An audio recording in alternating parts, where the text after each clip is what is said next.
Friends, இன்றைக்கி கொத்தவரங்காய் கறி பண்ண போகிறாங்க. அதை இப்போ உங்களுக்கு ஷேர் பண்ணுறோம். நாங்கள் கொத்தவரங்காவை வாஷ் பண்ணிவிட்டு கட் பண்ணி வச்சுருக்கேன்.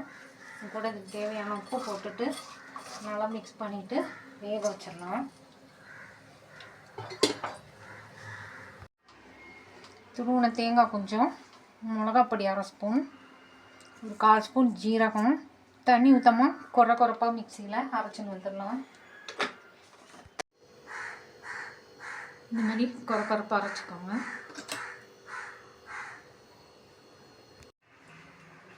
கடாயில் ஒரு ஸ்பூன் எண்ணெய் வச்சுருக்கேன். கடுகு, ஜீரகம், உளுத்தம்பருப்பு, கொஞ்சம் மஞ்சப்பொடி,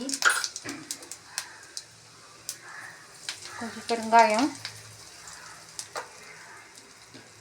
கருவேப்பிலை, 5 பல் பூண்டு தட்டி வச்சுருக்கேன். அதையும் போட்டுக்கலாம். ஃப்ரை பண்ணிக்கலாம்.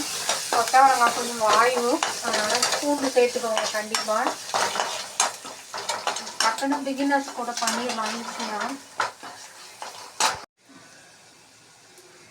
சின்ன வெங்காயம் ஒரு 10 வெங்காயம் உரிச்சு வச்சுருக்கேன் கட் பண்ணி. நான் சின்ன வெங்காயம் தான் சேர்க்குறேன். வேக வச்ச கொத்தவரங்காயும் ஆட் பண்ணுறேன்.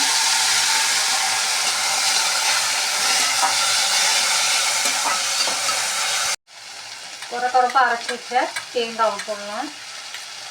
கொத்தவரங்காய் தண்ணி ஊற்ற தேவையில்லை. வேக வச்ச தண்ணியோடையே தான் போட்டுக்கோம்.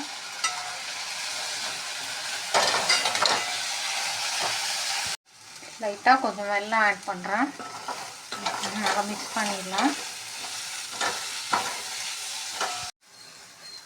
கொத்தவரங்காய் கறி ரெடி ஆயிடுச்சு. பவுலில் மாற்றிடுறேன்.